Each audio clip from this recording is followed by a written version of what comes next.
Namaste. My name is Preity Upala, and I am a global thought leader and a multimedia personality. Welcome to my podcast, The Preity Experience. Join me as I explore some of the most fascinating and crucial issues that affect our world today. I take a unique global perspective on these issues, and the very foundation of my insights is humanity and spirituality. I'm Preity Upala, and welcome to the Preity Experience. Hello and welcome to this regular featured appointment viewing that we have been putting out now for the better part of almost 5 months non-stop. Almost 100 hours of primetime programming, getting you the best of India's wealth creators, people who are associated with the India growth story. For the important purpose, we are all in the same boat, and we all need to do well for each and every one of us to do well. The conceptualization has been clear. A lot of momentum has been building in what are without doubt the most difficult times that we've seen in a lifetime, in a generation, perhaps several others. But in the past few days, we've had the government of this country reach out to people in the Indian diaspora. More than 3,000 scientists, and a month-long mission campaign is running there. Now, on artificial intelligence, another mission campaign is being started. Our own mission campaign is to get into the mind space of all of us watching, wherever we are watching this telecast, of what can be achieved if we simply unleash the power of ourselves. Let's quickly open up this conversation, which we do in association with the business world. Gurudev Somani joining us. He is a director of Mastersoft. Preity Upala, CEO of Omnia, author and speaker. Satya Yeramasetti, founder and CEO of Telugu. Syed Fawaz Ahmed, co-founder of Digital Jalebi. Karmesh Gupta, CEO and co-founder of We Jungle, joining us. And as always, we have the editor-in-chief of Business World, Anurag Batra. Anurag ji, set up the conversation for us. Yes, we always have said that lives matter and livelihoods also save lives. So, when you talk of business, NewsX is a general purpose news channel, but lives and livelihoods are interconnected. So NewsX and Business World collaboration of making sure that we are able to get out of this maze that COVID has created by finding innovative solutions.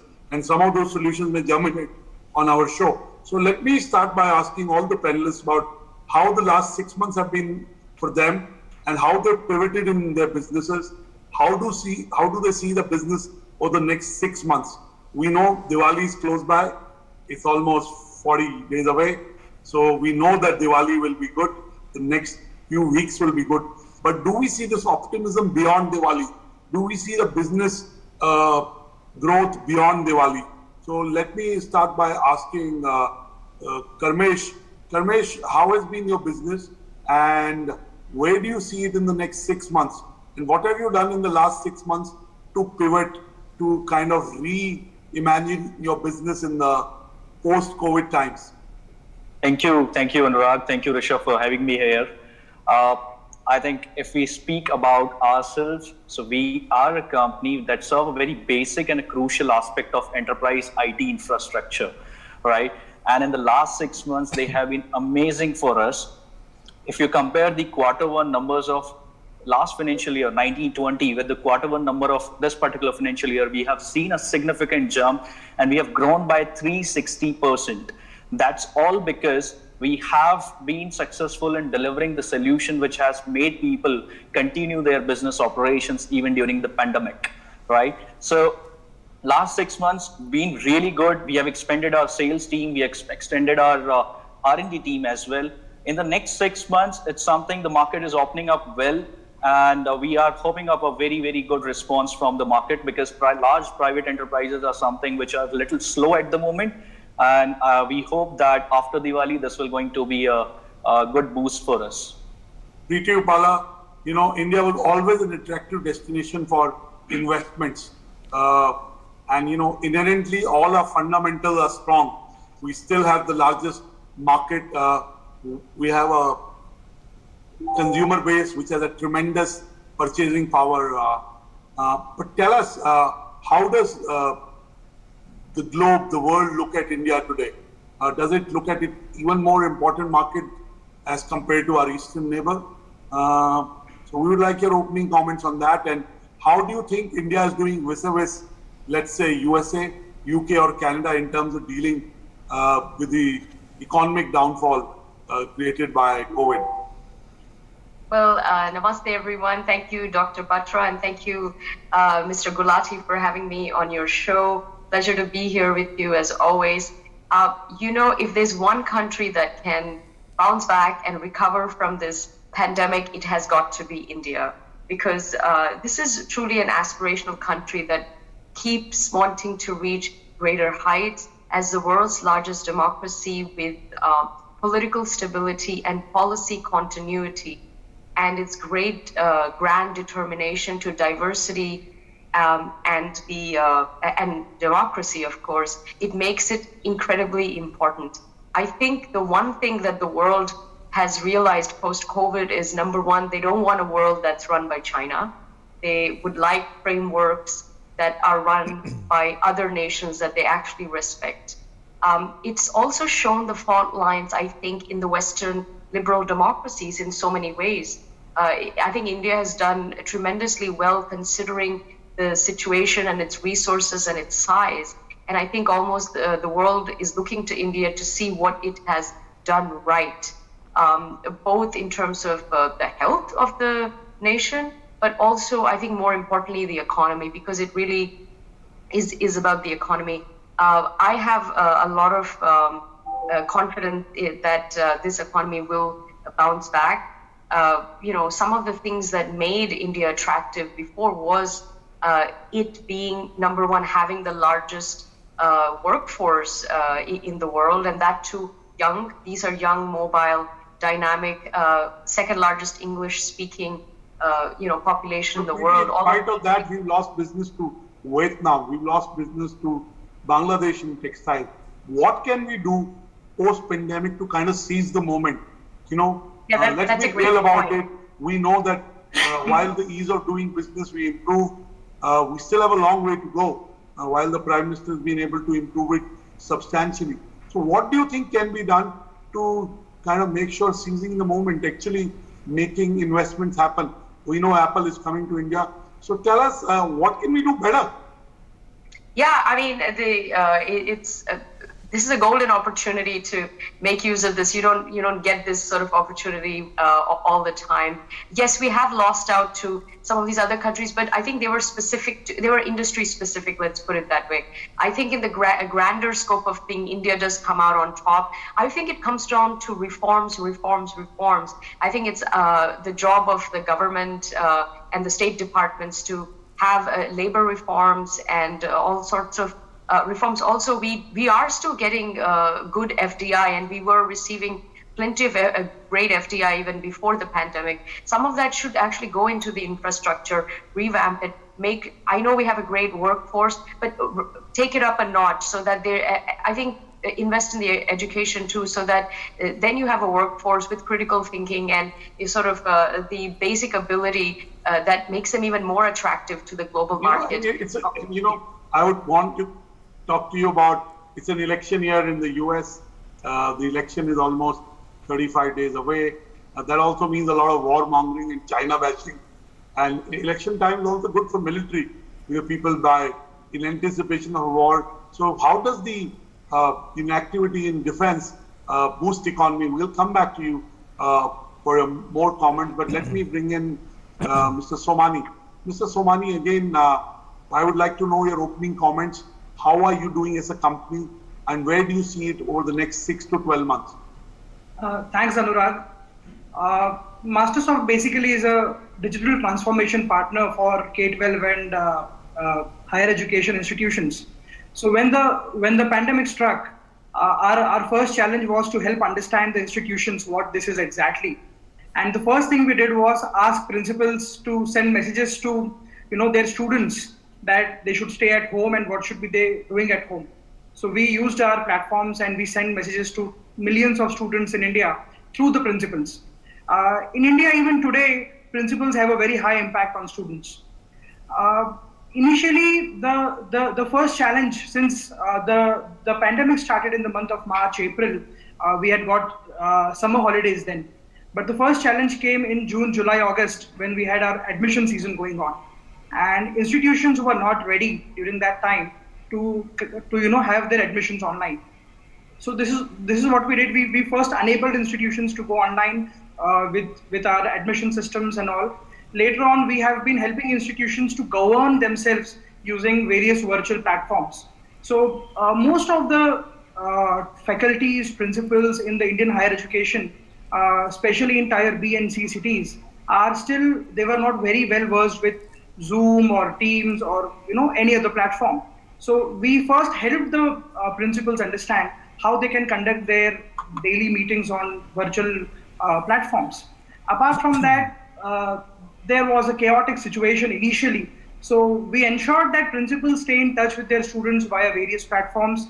We conducted hundreds of platforms, meetings and trainings for the institutions. So what has it meant in terms of revenues? See, you cannot mistake activity for progress or activity for growth. I think Anurag, my smiling face says it all. Yes, so give us a sense of numbers. It has been a phenomenal. It has been a phenomenal last 4 or 5 months. We have done almost 6x, 7x business than what we did last complete year. So it has been a phenomenal year for Mastersoft, and we have been adapting. February, I was in Seattle, and I saw that COVID has just started to come in. So we understood that the requirements of education system would be really great. So we started developing a lot of other platforms, a lot of easiness for the users. Because of that, we were able to catch up with the market and business in terms of revenue, in terms of number of users. But more important is we were actually able to help more customers. We were able to help more institutions. I would want to understand in the latter part, in terms of budgets for school, how they have shifted, what are they spending on, what does it mean for certain subsectors in technology. Satya, your opening comments, where is your company headed and how do you see the business and economic environment over the next 6 to 12 months? Thanks, Anurag. See, at Telugu, we provide communication platform for enterprises. So large audio conferences happen on Telugu platform. So a lot of these political parties, when they wanted to talk to 20,000 of their workers or government officials like collectors or the police people during COVID, when they wanted to talk to frontline force, they were using our audio conferencing platform. So to give a perspective, before COVID, in February, we were doing close to 20-25 lakh minutes per month. And after COVID, during COVID, we were doing 1.5 crore. So it's close to, 8 times we've grown in terms of numbers. And we helped a lot of this to talk to each other and stay in touch and, plan properly to effectively monitor the lockdown. And after lockdown also, the business is growing phenomenally as a lot of these fertilizer companies or agrochemical companies, they want to talk to farmers where they don't have internet connections or smartphones, are using audio conferencing platforms to talk to large numbers like 500 farmers in Nepal or 1,000 farmers in Nepal. And that's helping them, reach out to a lot more customers in that sense and their teams as well. Okay, that's good news. And again, by the way, Satya, Indian language content and Indian language platforms will drive a lot of conversation and hopefully a lot of commerce in the future. Fawaz, you're a digital jalebi. Do you solve problems or do you complicate problems? No, we solve the problems. So you have to change your name.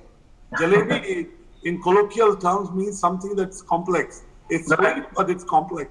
But go on, tell us, what does digital jalebi do and how have been the last 6 months for you and where do you see the business environment headed?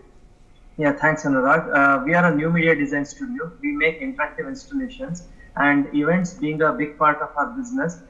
Due to the pandemic, many of the events which are already confirmed got cancelled because government policies and we couldn't have more people gathering at a place. And our softwares work where there is a footfall happening.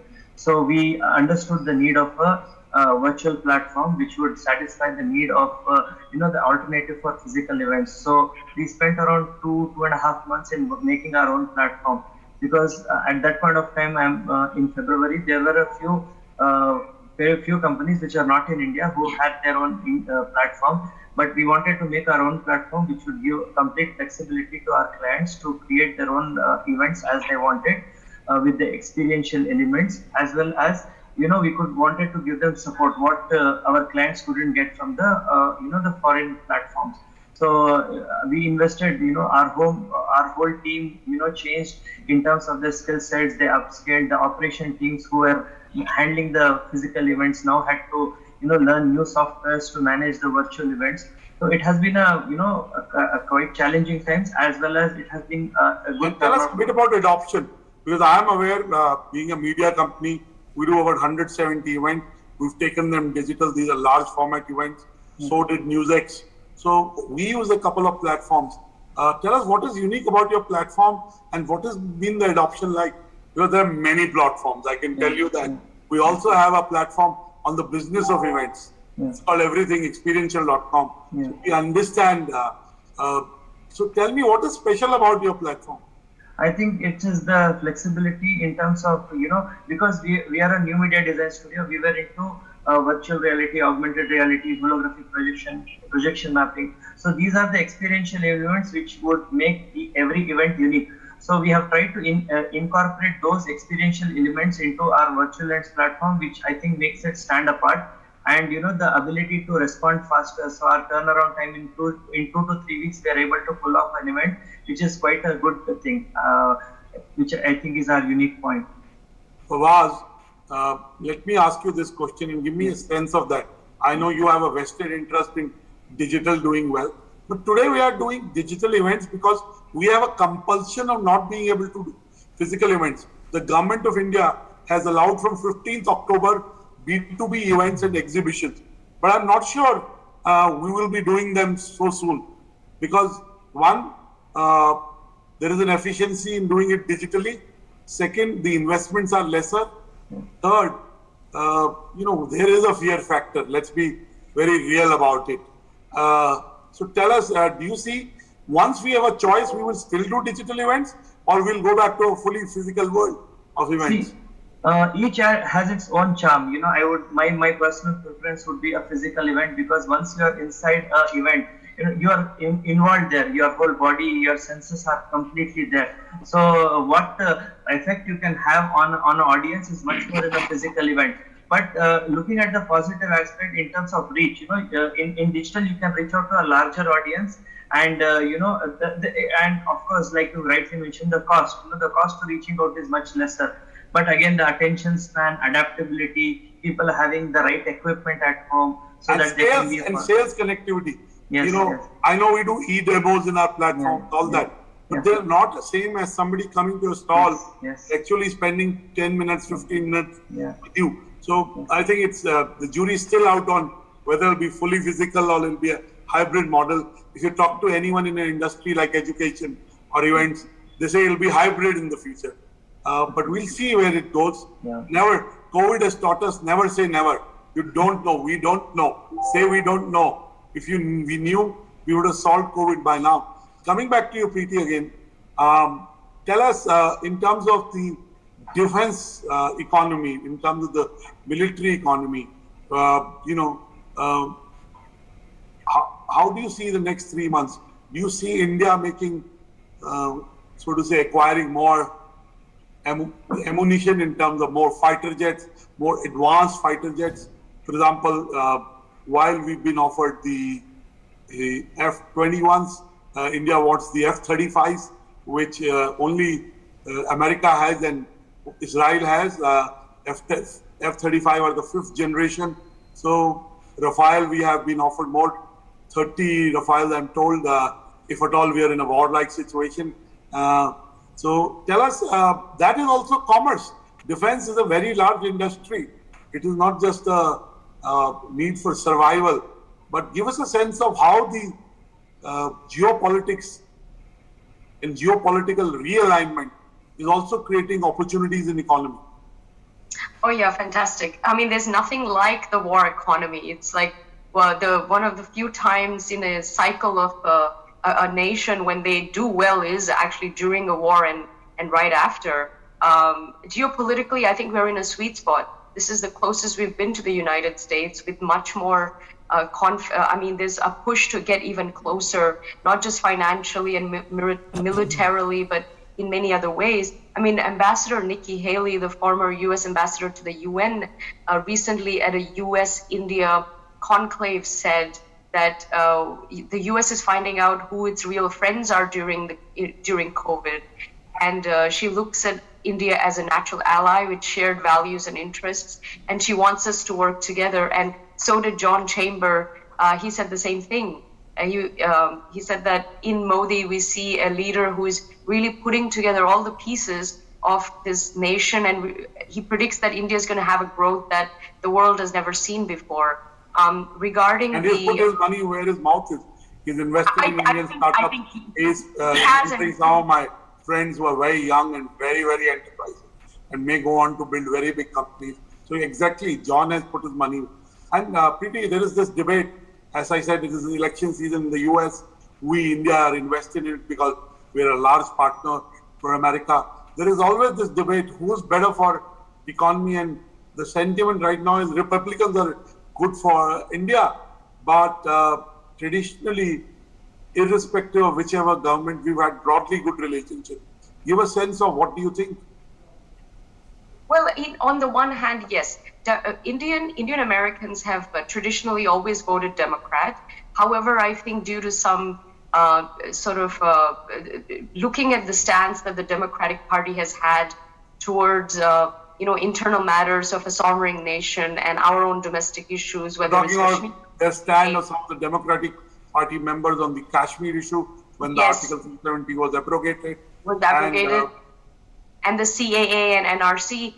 The community has felt that it's been a little antagonistic towards this democratically elected government with a huge mandate and a prime minister that's beloved not just in India but outside as well. And they're basing. Somebody who is a neutral observer would say that for the first time the Indian prime minister endorsed a candidate. I mean, while Mr. Donald Trump is the president of America, he's also a candidate of the Republican Party. So the Democrats were clearly cited, and it was in some way a response to that, which seems believable. So tell us what kind of economic improvement we can see in ties if a Republican president comes back. Clearly that president is Donald Trump. So tell us tangibly, where do you think our collaboration and investments will go up? Yeah, that's a fantastic point. Look, every leader does a song and dance, so I wouldn't put much on, Trump sharing a stage with Prime Minister when he came. I mean, it was reciprocated in the Motera Stadium anyway. But yes, coming to a more poignant point, the investments and collaborations will be varied. Technology, of course, but definitely in this military arena, I think India is going to do two things. It is actually going to ramp up and purchase even more, whether it's the F-21s or F-35s and so many other advanced... America has not offered F-35 to anyone yet. And, because they're really fifth generation. Just to tell you, between a third, fourth, fifth, the fourth generation have a range of anything between 150 kilometers in air, 200 kilometers, whereas the fifth generation can have anything between 250 kilometers to 300 kilometers. In air capability. So they're clearly very, very lethal, if I may say. So clearly we'll see more cooperation in defense. Yeah. We'll see more investments in India, and we'll hopefully see also business treaties that enables investments on both sides. Let me go to Mr. Somani again. Education has seen about $2 billion of investments in the last 1 year, and looks like the party is just getting started in education. Every company is worth its salt wants to be an edutech company and is positioning itself as an edutech company. So tell us, where do you see the edutech industry going? Because clearly there can't be 10 players in every sub-segment that will survive.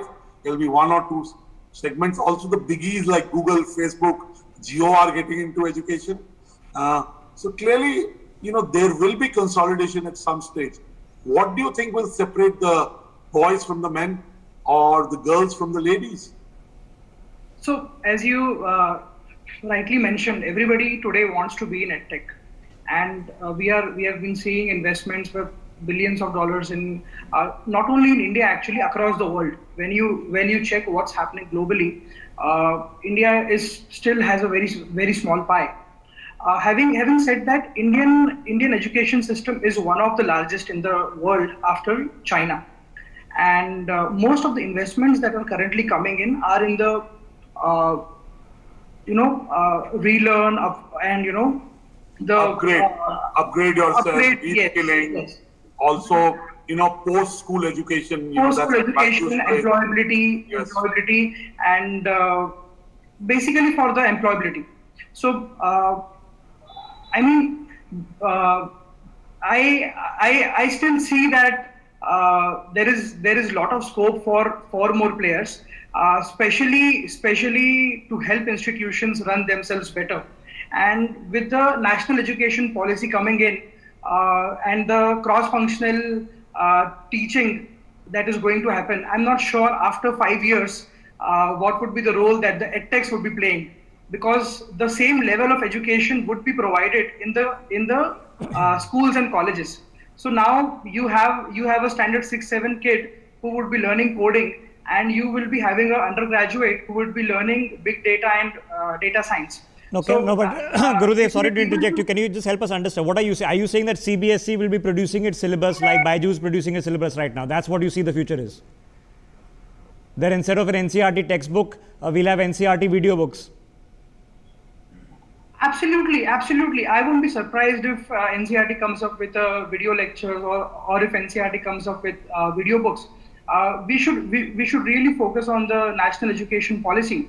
And the NEP says effective use of technology for improvement of student learning outcomes. So what is the hybrid model in your opinion? What does it look like? Where education per se is going to be public driven, right? In the end, most of the edutech players are producing content for the state and national syllabi. What is the future of the hybrid model? Future of hybrid model would be that schools will be playing a more important role. And education will happen in two ways. Right now we had a 100% go to school approach. Now in COVID we have a 100% online approach, wherein all we can see is there are a lot of things that can be learned by a kid staying at home. So a lot of those activities will be happening from home, wherein parents would be playing a role of mentor. Okay. There would be AI enabled bots that would help students to learn from home.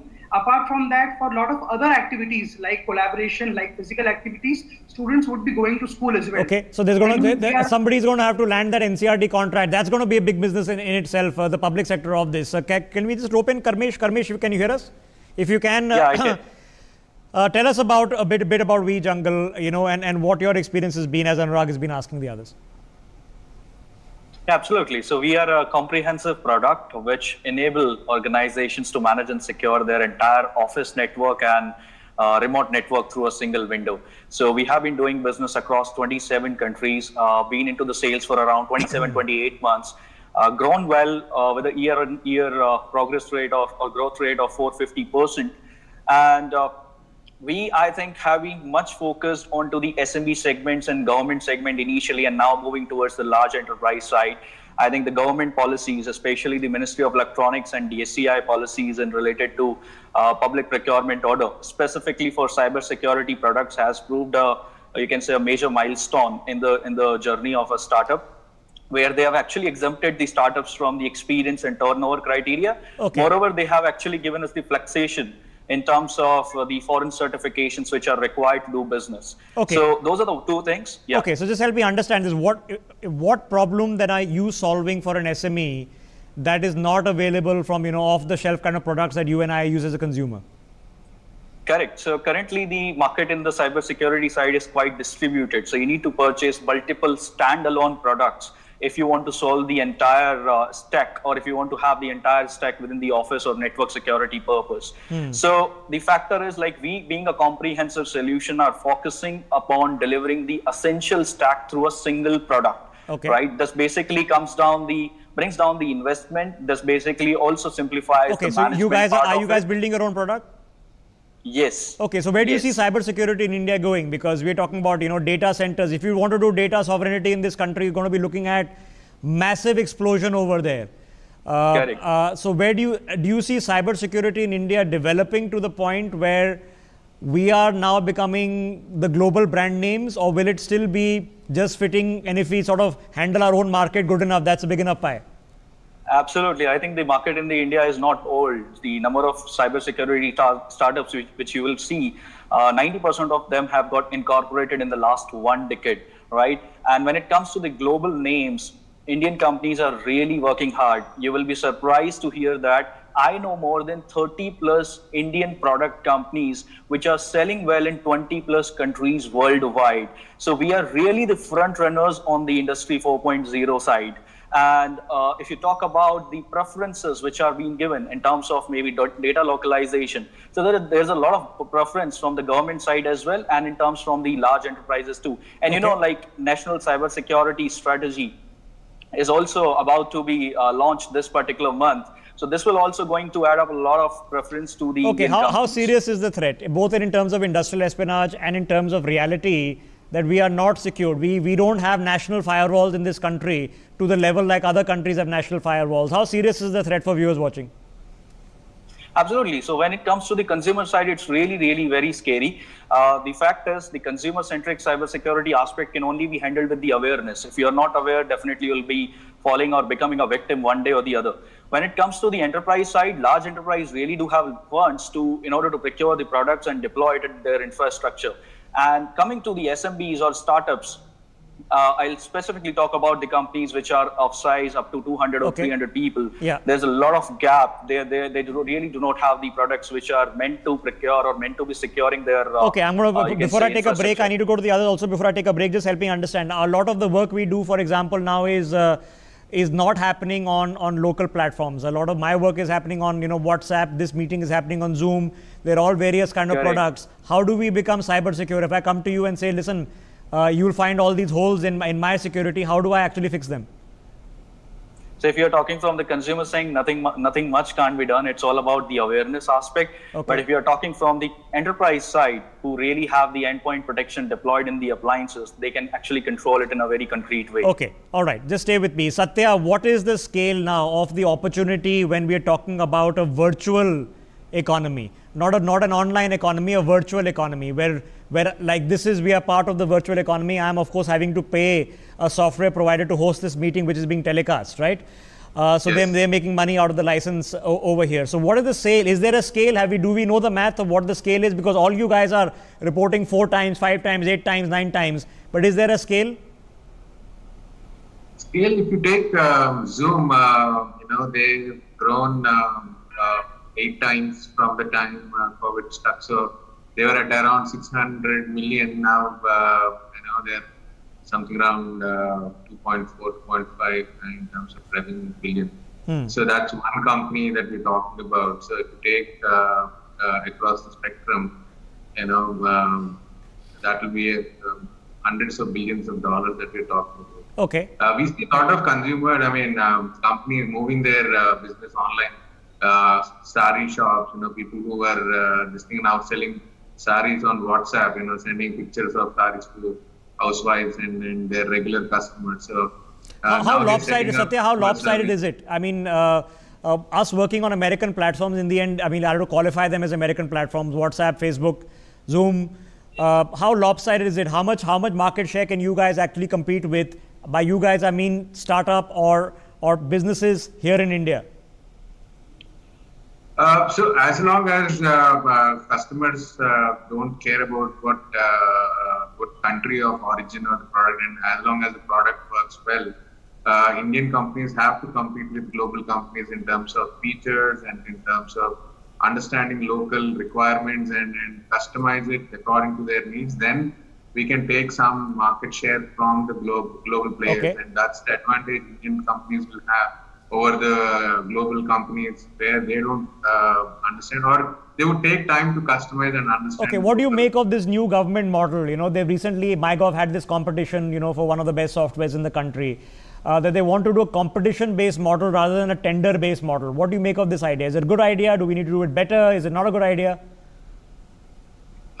It was a good idea. There was a lot of awareness that was created in asking a lot of companies and in the general public to support Indian-made products. Or can we build a product which can compete with global companies? But then after that, nothing much was done. The hype died down and nothing much happened. Okay, so we need to do more. Okay, we need to build momentum. We are talking about AI today with the Prime Minister. We are talking about R&D on Friday. These are happening on a mission footing, but it has to happen both ways. Before I take a quick break, Fawaz, same question to you. What is the scale when we talk about a virtual economy? And I don't mean online. Virtual economy means that we are sitting and projecting ourselves virtually, or something that we ideally would want to do in together at a conference or at an event somewhere. What is the scale of that opportunity going ahead? See, I think like rightly Satya mentioned, we are yet to come up with a product which is scalable. So right now, even we are using, let's say, Zoom or WebEx, or there are multiple other platforms. These are just video conferencing. But for casting at a professional level, we still are using the platforms which are already available, which are not made in India. But like you mentioned, the competition-based model. But you can get some good ideas and innovative ideas. But when it comes to scalability, it is those big companies who can actually reach out to the granular level of. No, but why are they being? Why? I mean, was Zoom just there at the right place, right time? Did that help them, or do they have some tech location? What advantage did they have that they become so big, and all of us have been in all the parts of the globe have been using it? Yeah, Zoom was already there, but it was used locally. We have been using Zoom even before the pandemic, but after the pandemic, almost the adaptability, everyone started using this. And also, Rishabh, dare I say, because we do a lot of virtual events, Zoom is very standard. It's very, it's a very cookie cutter approach. Yeah. But events need to create an experience. And how do you create an experience online? How do you do customization? Yeah. You add elements of e-demo. So I think kind of people have built Zoom plus, if I have to say that. Anurag, why don't you exactly this is my next question to you. Just stay with me, Fawaz. Why don't you take this, Anurag? Because as people would know, Business World hosts a lot of these conferences. And this year, in the past 1 month, Anurag has been hosting a lot of virtual awards, virtual conferences. So, what's the trial and error that you've learned there? As you would be a customer company to, some of these guys. What have you learned? So Anurag ji. All the, I can say, Rishabh, one, when you were talking of video, like, old times we used to do press releases, and we still do press releases. But I think when there is a video press release from an ANI or a PTI, and NewsX or India News carries it, so video is becoming more and more important. It always was. Now, if you're not video, you're not an editorial product. Second is what you asked. In terms of, there are three elements. One is the element of connecting with the audience. Then is the speakers kind of engaging with each other. And third is the speakers or the influencers interacting with the sales team of the sponsor. Creating business to business commerce through connectivity. I think on all those, I can say that every platform, I think I know. No, so my basic question was, what's the one X factor missing is that we would meet at a conference and then over chai, you and I would be discussing something, or you would be discussing something else. Is that being, how much of that is replicable in a virtual conference? No, they've been able to replicate it 100%. I would say, but we are a little old fashioned. And Rishabh, there is a philosophical point there. The more the digital conversations go on, the more the value of actual face-to-face and, human touch, so to say. I'm more looking forward to seeing you in a studio and having a cup of tea, having banter with you. Similarly, when it comes to business and business to consumer events, you're having a meal with someone, you're having a drink with someone, you're just having a conversation. That has been replicated. e-domos have come in. You can go to the stall in virtual way and check out, and you can get a demo. Correct. But it's not the same. Okay. Now, Yeah, but- Okay. Okay. It's not the same. Yeah. Okay. Fawaz, make an it's not the interjection. same. Then I Let's need be to take a very break, clear. guys. Maybe Yeah. I'm a little old-fashioned, but Okay. it's not the same. Yeah, I totally understand. But if you see the platforms that we have developed, there are various breakout rooms, so multiple sessions can be happening. So one All that is there in a lot of platforms. Yeah, but one thing, Anurag, what you have to acknowledge is the analytics. If you see what we are able to get, the post-event analytics that we are able to That's give it to better. our clients, That's better. that is way better than a physical event. Preity Upala, we've just seen the Indian Prime Minister hold, this diaspora conference with researchers and scientists from all across the world. Okay, it was a pretty dramatic event. It got coverage here, but of course we couldn't do it justice. There's another one, of course, that's happening now on artificial intelligence. The criticism has always been that we've done the flagship things, but it's the ecosystem creation that we've really struggled at. What do we need to do different when we talk about AI? When we talk about, 3D printing is not kicking off in the same scale where it's become ubiquitous almost in where you are in America. What's the X factor missing here? We walk the walk, but we need to start. We talk the talk, but we need to start walking the walk. I think follow through with all these great claims that we make, because it all seems so perfect.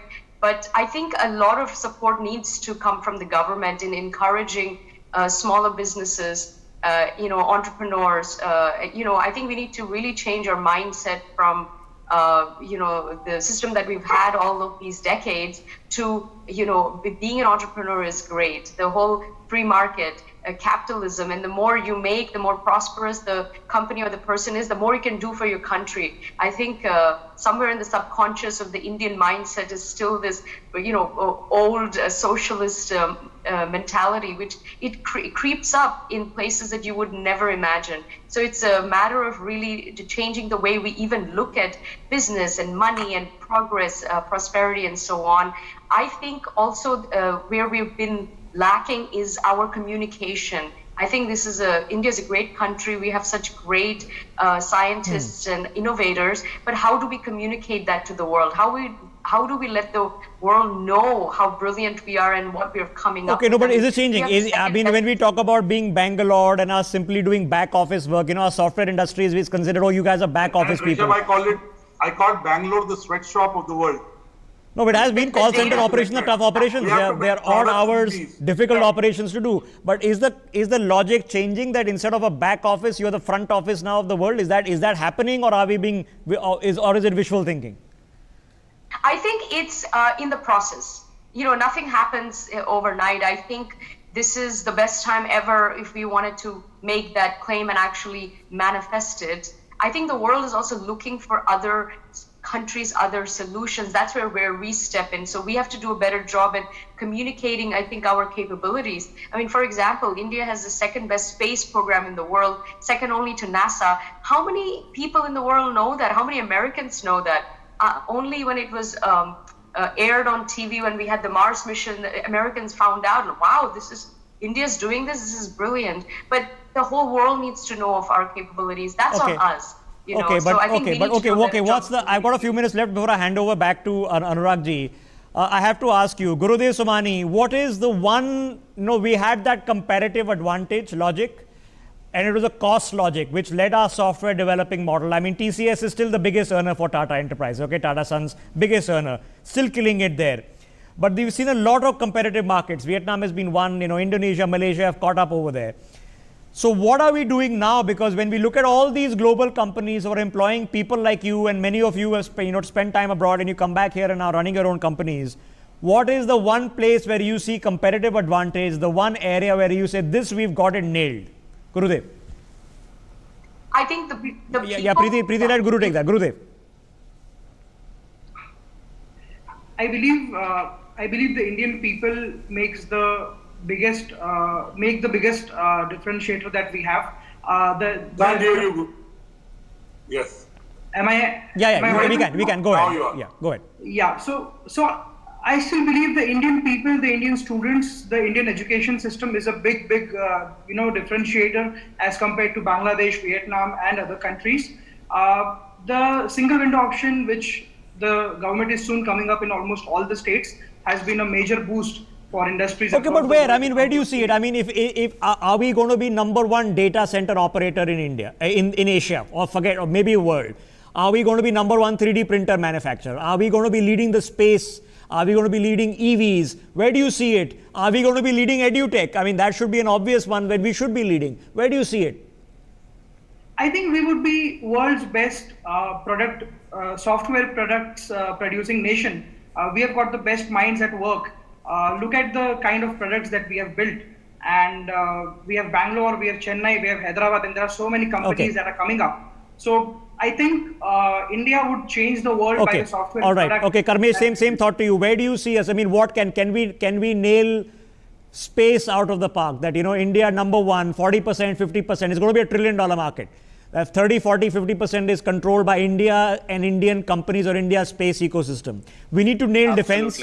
Where do you see it? Where do you see the one place where you can say, okay, 5-10 years, we've nailed it. We're not nailing 5G. We've just started working on it. But maybe can we nail 6G? Give us some examples. Yeah, absolutely. So if I talk even about our industry, I'll not be pompous about it, but it's something cybersecurity will be one of the you can say factor which will be making India as a global center of innovation. So you can assume the around I would say 50 plus companies in their own respective categories becoming the world leaders in the space of cybersecurity. So you're saying you're basically telling me to uninstall Norton now, right? That's what you're telling me. Okay. Same question to you, Satya. Where's the one place that we can lead it? Karmesh is very big fan of his own industry, cybersecurity. What's the one place where we can rule? I mean, fifth industrial generation economies, where can we rule? I think software as a service, and mostly in the customer service services like our own Zohos and from Chennai, and then we have Freshdesk from Chennai. They already showed us the path. I think a lot more companies are following that path. And SaaS is the segment where we'll rule. Okay, I was just interviewing two boys out of IIT Madras who are planning to launch their first rocket into space next year, and they're being incubated within IIT Madras. Fascinating conversation. You guys in the south of India killing on the space sector. Fawaz, give us an area because the Prime Minister is talking R&D. We have to nail R&D, right?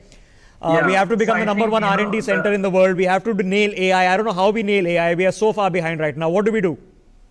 See, I think in the last few years, there has been extreme importance on engineering and medicals. By default, most of the college graduates, they have orientation towards engineering and medical. But I think if we inculcate design thinking and innovative thinking, more understanding towards why innovation and research and design is but that's the theory, Fawaz. How do we do it? What is the X factor missing? That, even 3D printing is considered exotic abhi tak. Yeah, because I think at education, like Gurudev was telling, at the education level, if you bring these design thinking into process, because I am from NID and we were given an extreme importance on problem solving approach. That is totally missing because I'm an engineer also. I've done my engineering. So the way our education, at least even now, education it is mostly towards getting a good job. So now it boils down to last obvious question before I had Preity Upala. What is the one thing that the Americans get right? That despite the Chinese creating, monopolies by barring the world, which is in India, which we don't want to do. There are some Chinese apps we banned, but Google can still run here. Facebook, WhatsApp, Instagram, some of the biggest markets are in India. What is that what is the model that has been created that is allowing this to happen so much so that we quit India to go there and then become, billionaires or in some cases now a trillionaire will be the next thing? Preity. Yeah, it's the system. It's the entire system. It's the American dream, of when you work hard and you do all the right things and you have a vision and you're got a dream, you want to change the world, you can do it. So you get the government is out of your way. It's small government, even playing field. There is equality in that respect. You don't have these extra obstacles that you do in a country like India. So the system is built ready to go from day one. When you step out of that plane. Okay, get out of your way. Okay, get out of your way. System, okay, get out of my way or highway. Anurag Batra, here we keep doing Desh Seva. Do we keep working very hard and not everybody becomes a billionaire? Rishabh, it's not just hard work. There are two other things that America has different. One is you can dream big, in America, they do dream big because of the way. When I keep saying the Prime Minister is changing the mindset by saying Atmanirbhar, that benefit may not happen tomorrow, day after. It will happen. He's saying we can do it at the scale China can do, at the scale American can do. So one, they're taught to think big. They're taught to fail. And in India, we only celebrate success. We do not celebrate failure. And nothing's called failure. It's a experience. Experience is the second thing. In America, a lot of things are predictable. The policy is predictable. So if you put in X, you know that you will get Y.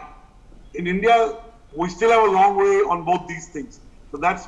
okay, Anurag, we got 6-7 minutes. You take it over for the last. Let me ask all of the panelists 2 questions, and I want direct, straight, honest, undiplomatic answers. One, when you look at the Indian economy, in spite of all your businesses doing well, when do you see it back in full bloom?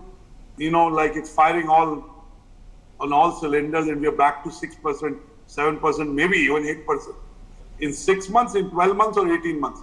Second, what's that one lockdown lesson you learned as an entrepreneur that will help you in good stead throughout your life? So let me start with Karmesh. Karmesh, one, when will be the Indian economy back in full bloom? I think 9 to 12 months. That's what. Why do you say that quickly? Yeah, so first thing is like now the market is opening up, and every phase of unlock is actually giving up a more room to the different industries to actually get the business from. So that's one aspect. Second aspect, when you ask about the another question which you put up around the can you come up with again, like lockdown, what did you learn from lockdown? Yeah, lockdown thing. Yeah, I think the first part is the security as a service, or you can say software as a service, will be the key in the future. A lot of things which people have witnessed, and this has actually given a boost to the entire ecosystem to think around it. Thank you. I would add on that software or technology will not only be a capex model, it will be an opex model. Opex model, this is what it is. So you will see that, and I'm talking a large technology spending. Mr. Somani, when will the economy be back in full bloom, and what's your top lockdown lesson? I think it will take 12 to 18 months for us to get back on our feet. My one lesson was change is inevitable, and if you force people to change, they do change. I have seen that happening amongst hundreds of academicians. People who were just, were not tech savvy are now running schools, running classes. So when people are forced down, they do learn. So good, and I agree. But the only nuanced point of view I have is right now we don't have a choice. We have a compulsion. Absolutely. We'll see what behaviors stick when we have a choice and not just compulsion. Fawaz Sayyed, when will be the economy back in full bloom? I think by December we are hoping that the events will start happening. Which December? This year, December, next year, or the year after? This December 2020. So hopefully by June, July 2021, I think we'll be back. That is my hope. And one thing what we've learned is adaptability, like Gurudev rightly mentioned, is we were very comfortable with a certain platforms we were working on, but now it's due to the pandemic, it's totally changed, and now we are adapting and we are open to learning new things, and it's a compulsion now, it's not an option anymore. We have to adapt. Absolutely. Satya Yermaswati. I think 9 months, as Fawaz said, in June, July, we should be good to go next year, 2021. And my lesson from lockdown is I was firm believer of working in one space and, to colleagues interacting with each other. So we used to hire only people from Hyderabad. People used to move from Bombay, Delhi, everywhere. Only they could join us, only they were Hyderabad based. But now, one thing that opened up for me and we are adapting is work from home. And I think even after the lockdown, we're going to continue this one. So forever life, work from home. And a lot of companies, my friends' companies, they're all moving work from home. So that's a big learning. I'm not a big believer in work from home. I mean, we've been working from home, but I call it flexi work. Yes. I call it work from anywhere, WFA. And that I did even before COVID. Whether it was a hotel lobby or a coffee shop or anybody else's office. So I think we have to work. Second, you have to have very motivated people to work from home. Yes. I don't think the productivity of everyone is the same. The productivity of people who are motivated themselves very high. So we've got everyone's view. your view, Preity Upala, when will the Indian economy, and let me extrapolate it to the global economy, will be back in full bloom? And what's your one top lockdown lesson that will help you as an entrepreneur? Yeah, I'm going to be, I am very confident, but when you're talking about the whole country and a booming economy, I'm going to say 1.5 to 2 years. I think it'll take time for it to organically come back up to speed. And why? Because I think that nothing can happen overnight. I mean, and also some industries, yes, the events can start in 2 or 3 months, but then there are other industries that it will take many more months before it really, you can really get back to where you were pre-COVID, right? So when the median of all of that, you amalgamate everything, I think it'll take time for the country at large to get back to shape. And I'm very confident that it will. If there's one country that can, I think it's India. I'm with you on that. And my personal lesson is, number one, this is a global village. We are so interconnected, not just business-wise, but spiritually, emotionally, in all of its ways. It's good.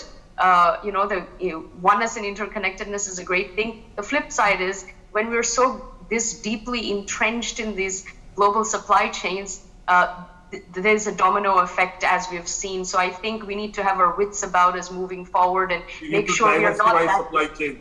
And hopefully, when that happens, India will benefit from it. Thank you, Preity Upala. Back to you, Rishabh. All right. Thank you all. It was a fascinating conversation. Of course, so we continue this again tomorrow. Thank you all for everybody joined us. For more such videos, subscribe to the NewsX YouTube channel, hit the bell icon.